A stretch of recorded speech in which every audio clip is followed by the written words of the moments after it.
thought that the first way to start, which is really just to sort of move straight on from where Juanukas sort of left us, is to talk about where you see the major food and nutrition system challenges are. Where do we need to be paying attention to right now? And what would be your model to actually be able to do that? And I'd like to hear from both of you first before then going into a little bit of a deeper dive and taking a little bit more time. I don't know, Namukolo, could you maybe kick us off? Where you see the big challenges are that we need to address right now, and what is your model for success?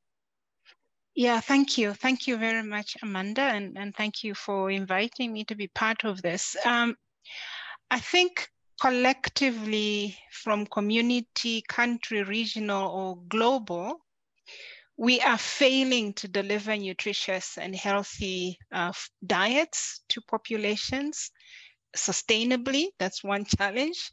And then affordably as well is the second big challenge. Even where nutritious foods are accessible, we still fail to influence the choices that people make in terms of what they actually end up consuming. And yet, we are actually now in the midst of a technology and knowledge revolution, if you will.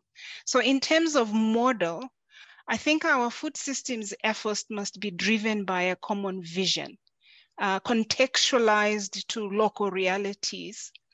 There are so many actors in food systems, a lot with conflicting agendas, really. So it is important that each actor can find a unique entry point into food systems and actually find how use that vision then to align their efforts.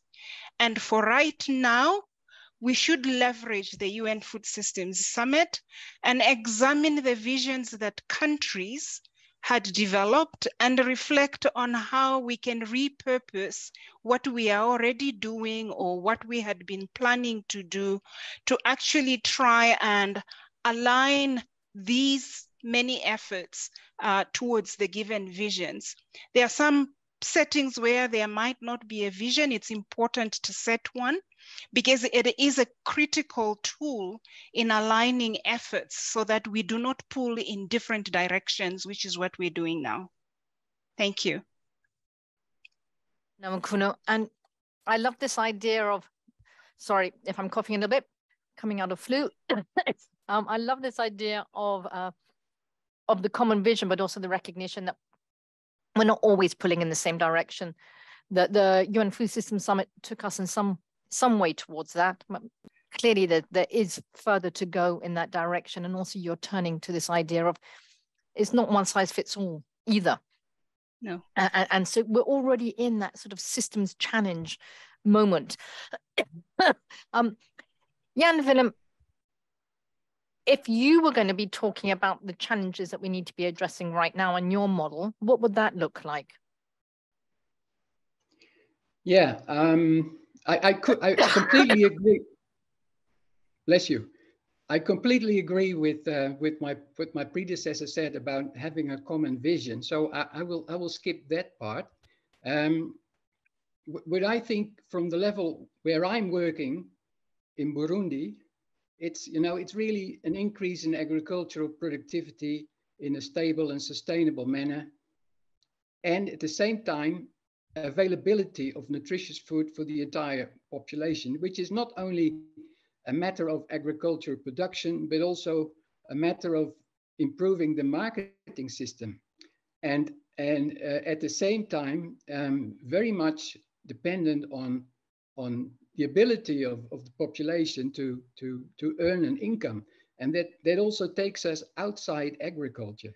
I would like to emphasize this. I wish I had a model for this.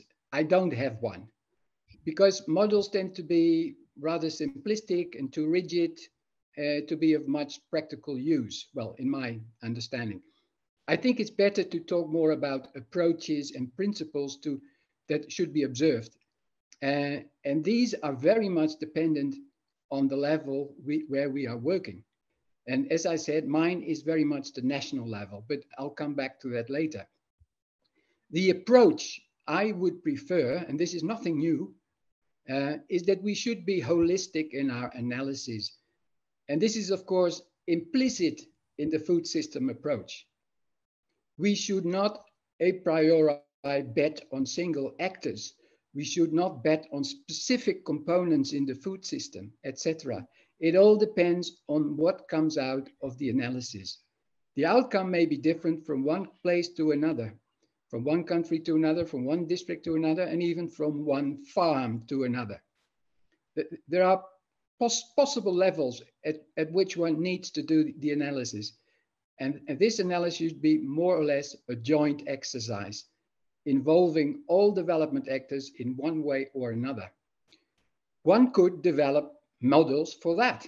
And certain countries are more advanced in their thinking and practice as to how to achieve this than other countries. Thank you.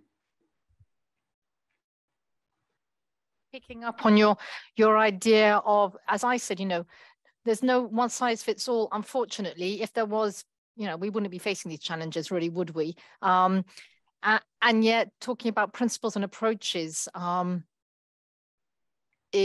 sounds great. There's always going to be the question about, given, just as we heard from Honukaz, I think, Namukolo, you pointed to it, that we don't have a lot of time, in a way, that sense of urgency. How do we actually move from where we are now and to be able to scale the great experience, the principles and approaches, so that the impact actually starts to be, the change, the transformation starts to be really felt.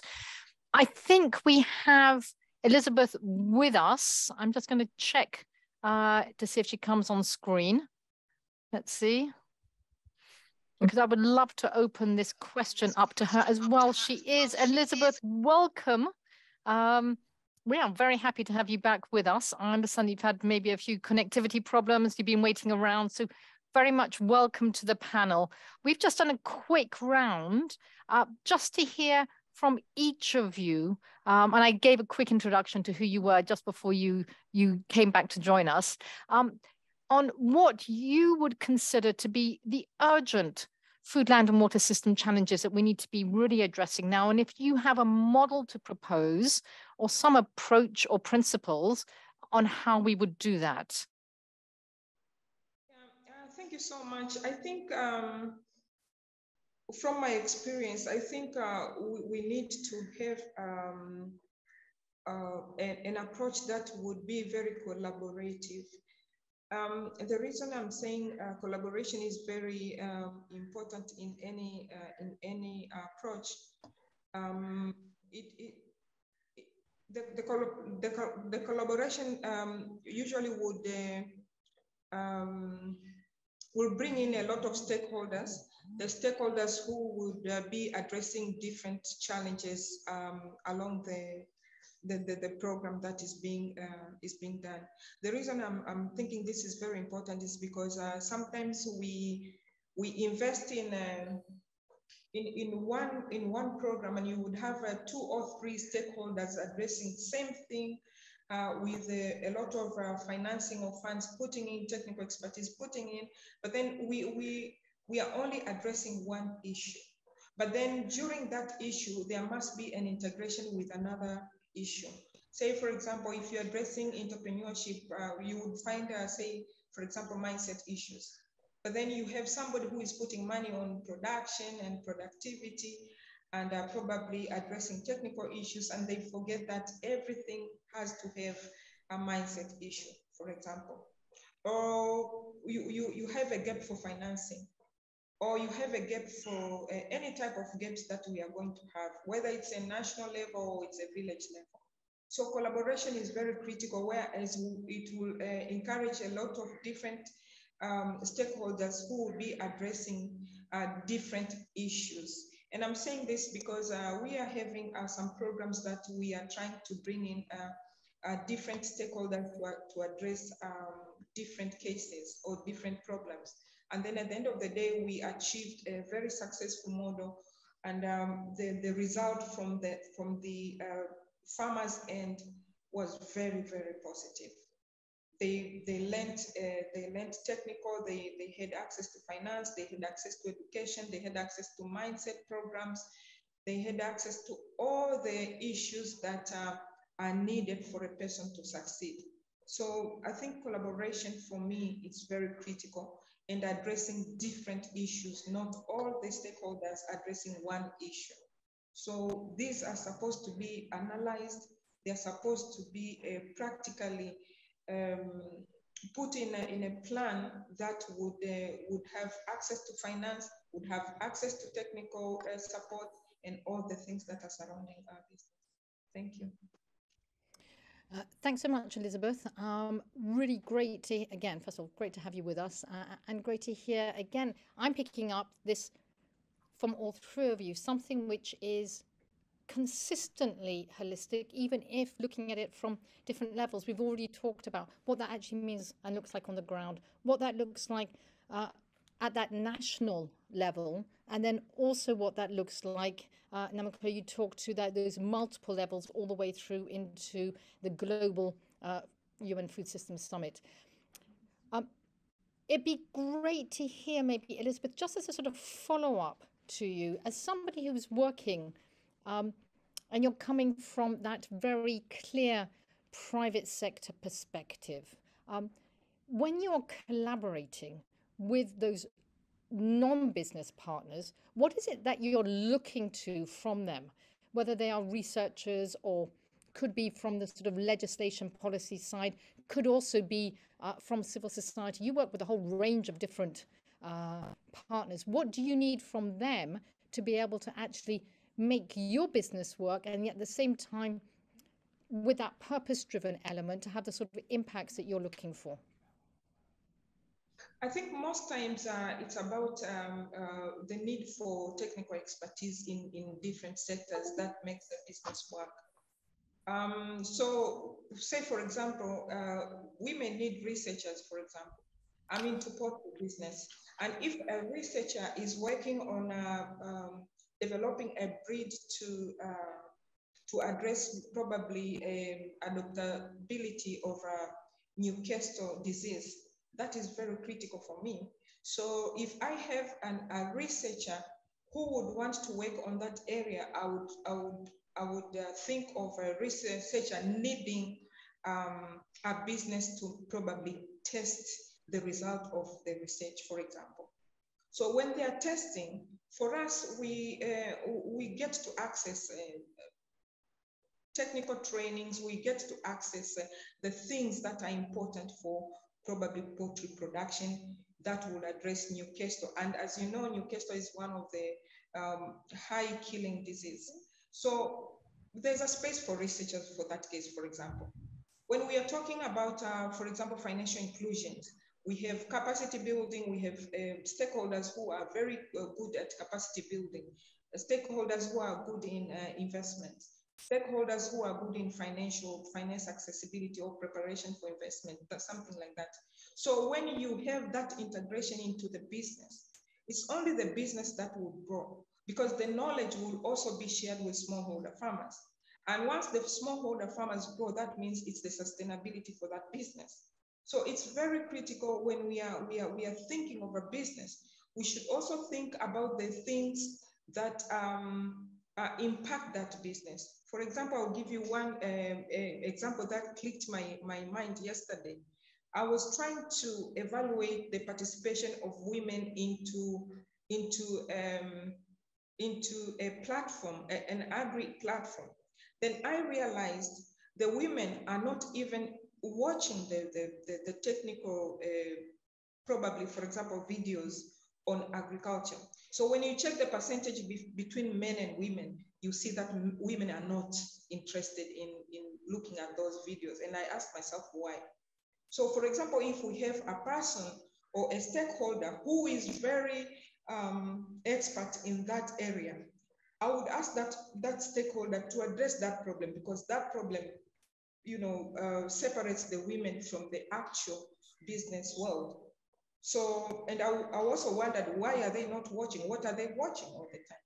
So something like that one, when you bring in a technical expert on IT, on ICT, on data programs, on things that trains the women, I would understand.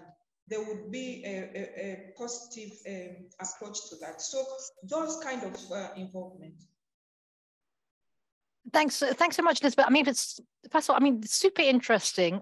And I'm sure for the researchers around the table right now, they're saying, but aren't these the questions that we ask? How amazing to hear that here's somebody who is, you know, leading the poultry industry in Tanzania, who's asking those questions as well. So it's starting to see that the boundaries between what we perceive to be business and what we perceive to be research actually become a little, you know, blurred in the way of the blurred space for real collaboration. I think what I'd like to do is to sort of hold that thought in a way, and I think we'll come back to it when we move through the conversation, talking about transformative partnerships, what they really look like in practice, and you've given us a real sense of that. To Jan Willem, you started to talk about what that means as well in relation to national policy.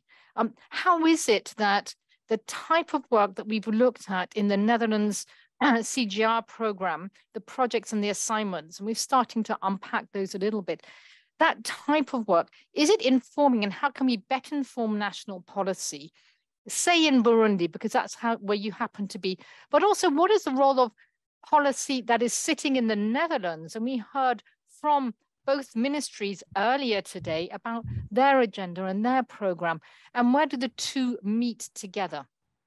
Let me hand back to you, Jan Willem, for your views. All right. I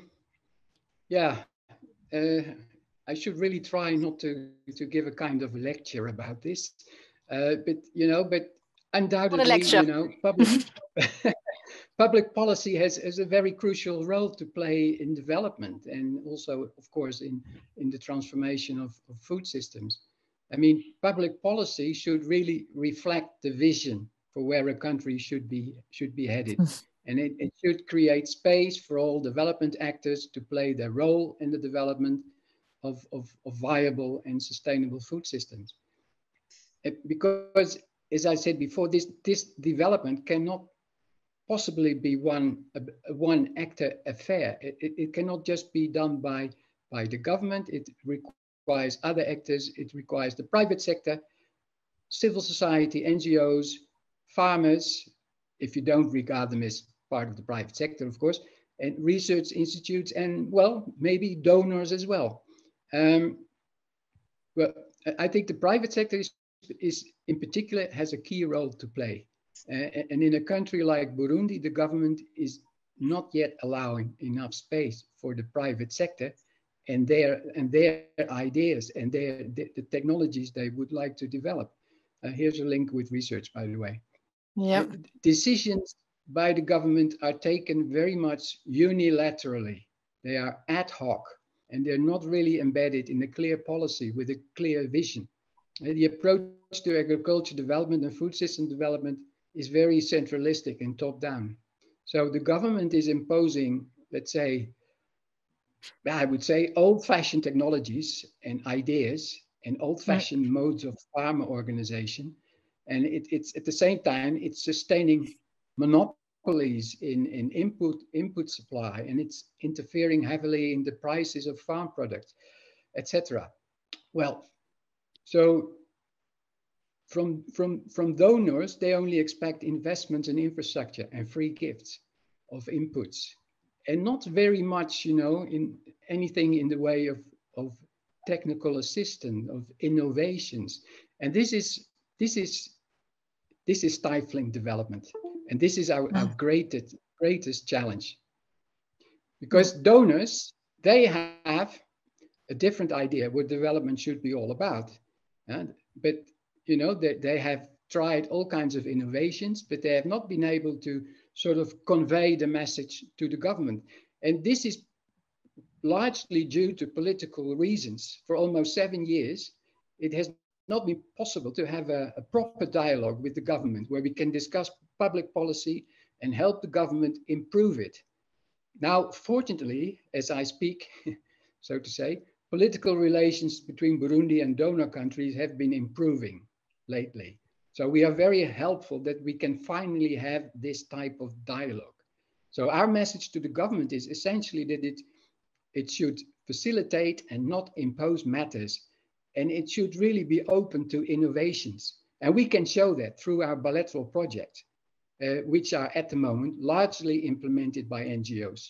We can show the government how in these projects, different actors collaborate, and we can show the positive results of this collaboration and of the various new technologies and approaches that have been tried out. Yes. I'm going to cut you a little bit right there, Jan, but what I'm hearing is some really interesting pieces. First of all, you're talking about the role of different actors to open up a common space. And it goes back to when we had both Namukolo and Elizabeth talking about, and you talked about at the beginning, this idea of how do we actually get not just to a common vision, but behind that to then common policies, to common actions, to real concrete change. And I think this seems to be, I'm just trying to sort of connect the dots between what I'm hearing across all three of you already.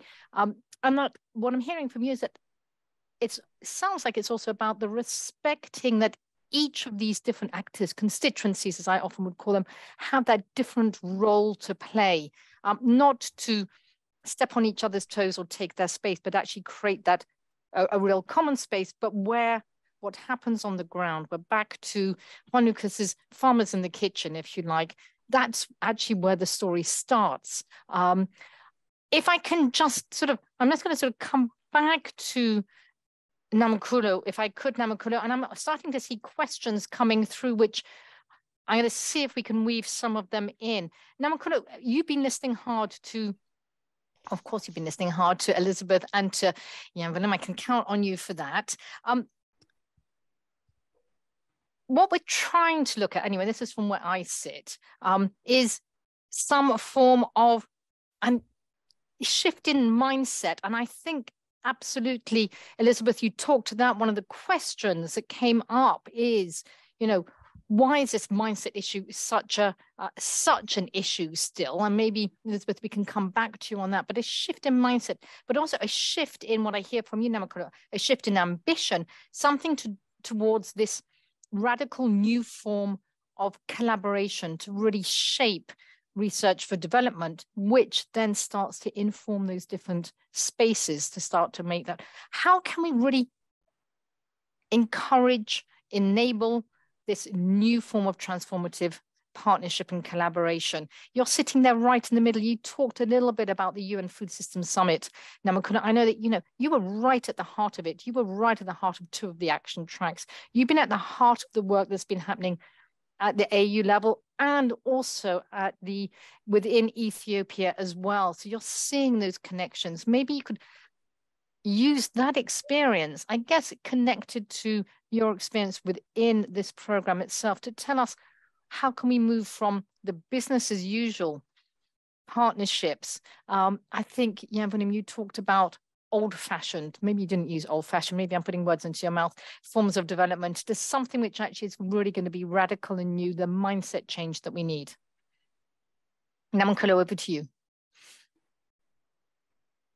Thank you very much, Amanda. Well, we definitely need collaborations, but I think we need some flexibility in the way in which we collaborate and bring in enough flexibility and almost like enough altruistic behavior into what we do to be able to address what-if questions. And I'm saying what-if questions because often we come already with research questions that we want to answer. And I think those questions should rather emerge out of the discussions of the collaborations, the discussions of the ongoing situations on the ground. So we should really be saying, what if we come into the collaboration with blank slates, interrogate the challenges at hand, and then ask the questions, what if I do this? Or what if we tried that? What might that lead us to? But the flexibility must be there, because if we come already with formed ideas, what we think should happen, we're not going to generate questions that are really very relevant to the current situation. When we do structure the collaborations themselves, then we must do it with a genuine openness to co-creation. Often we are limited just by the way in which even the calls for funding comes, because they come already with a specific focus on it. So it doesn't allow you too much flexibility. So essentially what we do is retrofit our ideas to the call so that it can fit into that call. Whereas what we should really be doing is look at the challenges that we are actually facing, and then based on that, seek funding, which is not always the case.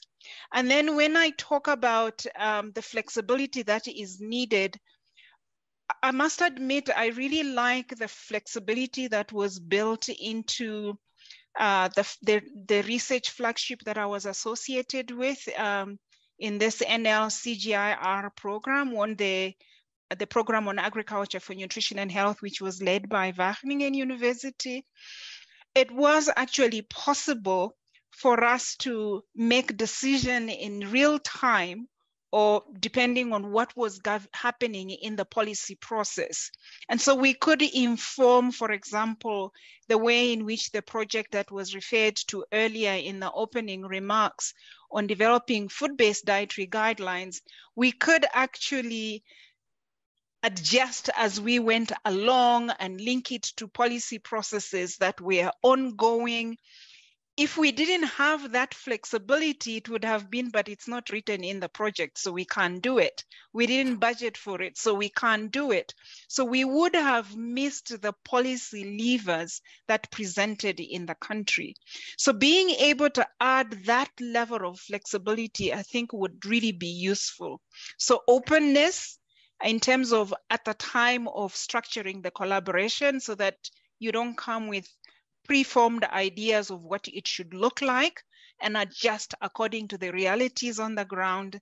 And then some flexibility in how you link that research to ongoing processes in the country. I think that would be very useful. I was interviewed on this, and I think there is something in the newsletter on it that people could have a look at. Thank you. Thanks a lot, Namukolo. And first, also a great reminder about the program magazine that that did just come out last week, which is on the platform, of which Namukolo is one of the interviewees on that, talking exactly to this point. Namukolo, one of the questions that's come up through the Q&A here, and I don't know if you've seen it, which really talks to what you were talking about, but you mentioned it more in terms of that agility and flexibility in terms of the policy levers. If you're looking, and you talked about a common narrative, how do you match? And maybe, I think, Elizabeth, you were talking about this as well. How do you match the idea of a common narrative with local realities? And this seems to be, that tension seems to be a real tension that we are all living. The aspiration, and policy can do that to some extent, but how do you then match it to the local realities, the local context, which is particularly right now in our sort of global reality, constantly changing? I don't know if you've given that some thought, Namukolo. Yes, so when you have a common narrative, whether it's done through a vision or other ways, it translates differently to local realities in different places.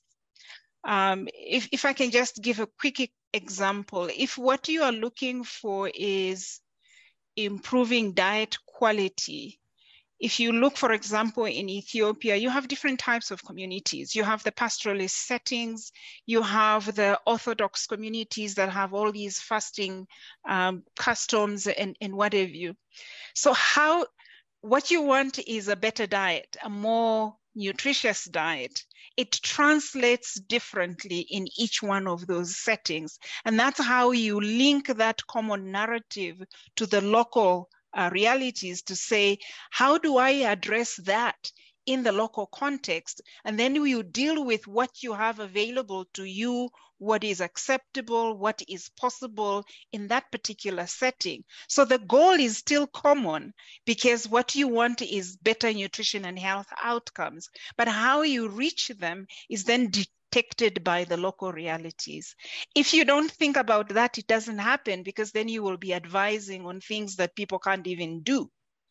Yeah, that's, I mean, first of all, really useful. And I think also talks to Jan Willem. You were talking about, we could talk about common narratives. We could also talk about common principles and common values and pull them together. I think you were talking about something quite similar, without going into a big debate on, is it a narrative or is it principles? It's this idea we're moving with that destination with purpose or intent, and then being able to actually adjust given where you are within that context. And that, Elizabeth, leads me to another of the questions that's come through in the Q&A, which, as I said before, is this question about mindset. You talked about the importance of shifting mindset. If you take your experience in the poultry industry in Tanzania, is that really, how do you go about a shift in mindset, given, different realities on the ground perceived by different communities and different community members?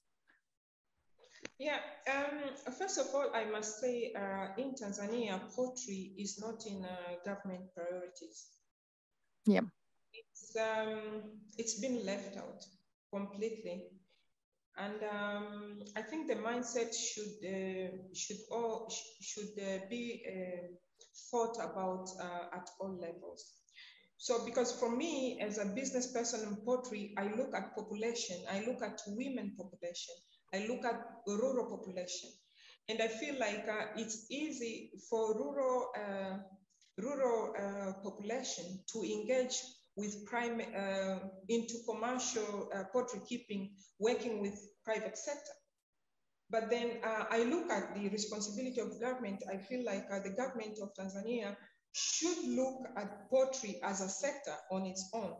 Secondly, all the policies that are that are supposed to be guiding the sector should be implemented. Because the policies are there, they're very good, but the implementation is the problem. So when I'm going now into science, and now that we are talking about research, I'm looking at research, and they are working so hard to solve disease issues. But these disease issues be solved by proper compliance policies. Because if the policies are working, and the private sector plus smallholder farmers are there to the biosafety issues, the biosecurity, the compliances issues, that means even the decrease in diseases would be, the diseases will be managed. And this also goes back to a research mind. And I'm asking myself, are they doing research for who, if the farmers or business people are not involved? So I think the issue of mindset, it's how we think about doing things. The people we engage, for example, at AKM Glitters, we are also working with youth. Do we understand what youth think? Do we understand what they want or what they've been through? Or do we know whether they can assess themselves or not, and whether if they assess themselves, do they have answers? So for the business to understand all these, the setting of the poultry business in Tanzania, for example, a business person now is being left with the burden to understand researchers, to understand the government, to understand smallholder farmers, to understand its workers and all the customers that it's serving. And that's a big burden, because then you have to invest into everything. Some of them are so technical. That's why collaboration comes in. The people who can solve the mindset should come with their budget, solve mindset issue. The people who want to solve finance, they should come for finance. The government should be responsible for all the efforts that is being done in Tanzania, for example, by different types of stakeholders. What should be the responsibility policies? the people who come to work as experts, there are policies behind that, even though it may not be scientific policy, but it is a policy that allows that expert to come and settle. We have government, say, for example, I know Dutch government is doing a lot in Tanzania, but what are the gaps that are between Tanzania government and Dutch government in relationship to poultry? And when I'm looking at poultry as for a smallholder farmers, it needs a very minimal amount of investment for a smallholder farmers to keep at least 500 chickens. But then why is it not in the priority of the government, for example? So when other governments comes and joins parties, we should work together and make poultry as a priority, because it saves a lot of people. That's one. It brings in money. Second, it is solving nutrition issues. Third, it is a market for crops. So it has a lot of good things, good impacts. But are we defining our ways? Thanks so much, Elizabeth. And I love the way that, you've really helped us pull this together. We are just about running out of time at this point, which is sort of frustrating, certainly frustrating for me, because I sort of want to sort of keep on asking a whole range of different questions. What I'm hearing, though, and again, I would like to ask all three of you to get onto the Q&A function, please, because there's a host of questions, and to be able to even respond directly, literally typing your responses in. One of the things that's clearly coming up is those multiple science to ... interfaces, science to policy, science to business, science to society. And as I say that, and I heard you talk about, all three of you talk about this differently, holistic systems, connections, multiple scale, multiple levels, making those connections, but doing it in a way that there is the ability to actually listen and be flexible to and across the different actors. So I had quite a lot of critique from each of you to where we are right now in terms of not just how we do our research, agricultural research for development, but also how we actually work as business and how we actually are working towards policy change as well, but also some real pointers forward. I'm going to have to literally just at this point say thank you very much and stop us there, which is, as I said, very frustrating for me. So a big thank you and a shout out Namukolo, Elizabeth, and Jan Willem. This is where I get, though, to hand over, not do too much of a wrap up myself, but hand over to Emma Naluyima. I have to try and say this right. Emma Naluyima from the 1 Acre Fund. I hope, Emma, that you are with us. I'm assuming that, Emma, you are with us. I'll introduce you as you sort of come up on screen as I'm talking. There you are. Excellent. I see you on the screen, Emma. Good to see you there. A mini introduction, because I wouldn't know even how to you again. It's incredible, sort of these multitasking, multi-experienced people that we have coming through the studio today. Not only are you a Ugandan veterinarian, you're also an urban farmer, a businesswoman, an elementary school educator, an animal and crop farming instructor. You are right in there at the heart of it, talking, advising, acting locally, but also doing that, I would say, probably in quite a similar way to the way that Namukolo does, also at that local, national, and global levels. I love this idea that you talk about, I'm going to quote here from what I was given. Using biotechnology boils down to the idea that everyone needs to eat. And I love this quote. Emma, I'm going to hand over to you straight off to just take maybe 3-4 minutes just to give us your reaction to what you've heard over the last 30 minutes. Thank you, Amanda. It has been a great talk. We thank everyone who has participated. I have a cold, so you excuse me for always, but I thank everyone, and it has been a great, there are great insights. And the most important thing is actually exactly what the panel has just said. We need to collaborate. Collaboration is key. Why? Because if we don't collaborate, I'm going to give you different examples of how, like, I juggle through my life, and then how we always find certain things not working because we've not collaborated. So recently we had we had a training, and I was called all the way from Entebbe to go to another region to train. And there was funding for that training, but then the locals didn't attend. Do you know why? They didn't attend because they're like, a stranger is coming to us to train us. Don't we have other people? So we had to actually call the locals that side. We had to involve we had to involve the kingdom, the kingdom in that region. We had to involve the kingdom in that region. We had to involve the production officers for government. And then that's when the training took on. Yet if it hadn't been, when I went as one person, it didn't happen. So collaboration is very key. Another thing is that many a times when research is done only at a particular time. Like it's scientists, they come walking, they think, they wake up in the morning and say, okay, we have this problem, yet it's a very big problem. But then they don't involve farmers. And when you don't involve farmers and you do this very beautiful, nice research, yes, if it's not properly communicated to, because as a scientist, the scientist will just go do research, do ABCD, and give findings in peer-reviewed papers. But then in the process, the farmers actually don't get to know that this information is good, or even they would sometimes help and give you, because they come, like you work on things like focus group discussions, and they can help you, give you the information. But then they need feedback.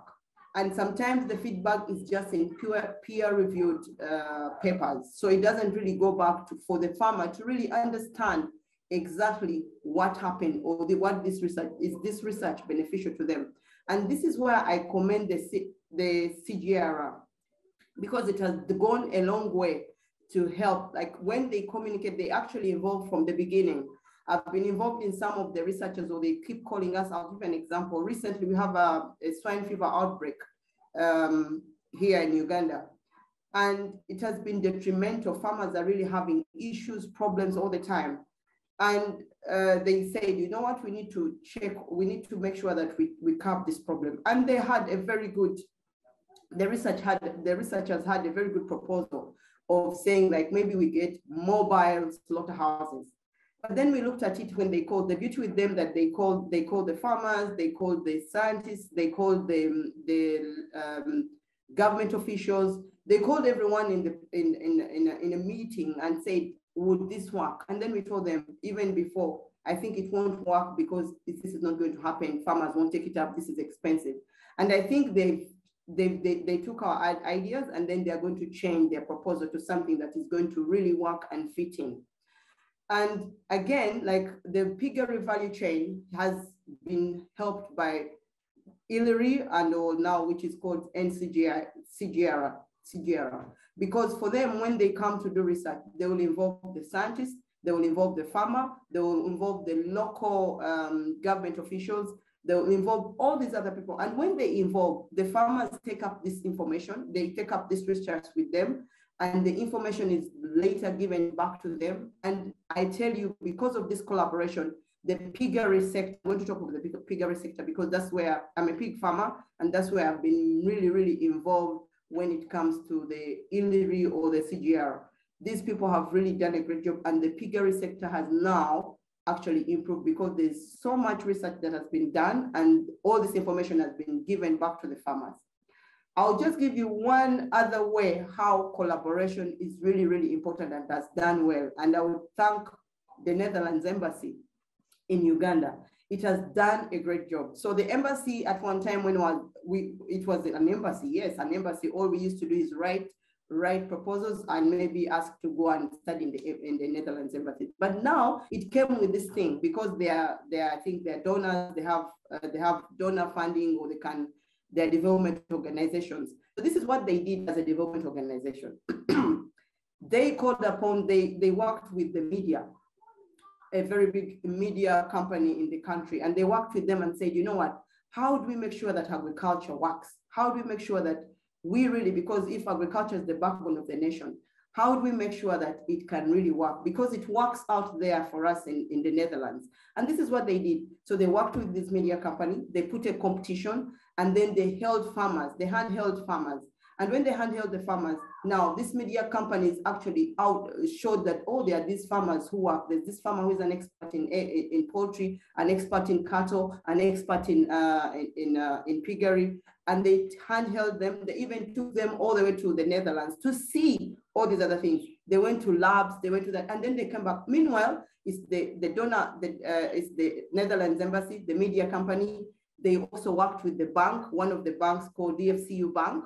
And then they, in the process, after all doing this, they realized, oh, government has to come on. And then government in the process actually said, no, farmers need money. Farmers need loans, but low interest loans. And then they put loans that, low interest loans now that farmers can just walk into the bank and say, oh, here, look here, I'm a farmer and I need this. So collaboration is a very, very important aspect in these things. If we don't collaborate, we are actually not speaking, we are wasting a lot of time. So we need to collaborate. And one other thing, please involve farmers. Right now I'm talking as a farmer, but we are few that you involve. But so you need to involve farmers, because if we are the people who cook, we are the people who cook all this information, like you research upon, we are the people who absorb all these things. And if you don't involve them, we won't take up all these very nice technologies.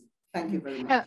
Emma, thank you so much. And what a great couple of stories you've told us to actually really bring that completely to life and to start to talk about what does it really take.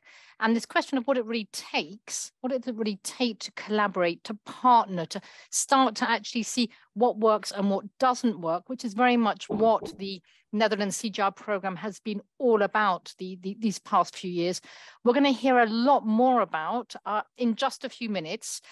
Before we do that, first of all, Emma, as I said, big thank you to you and a big shout out to all the panelists that we've had so far.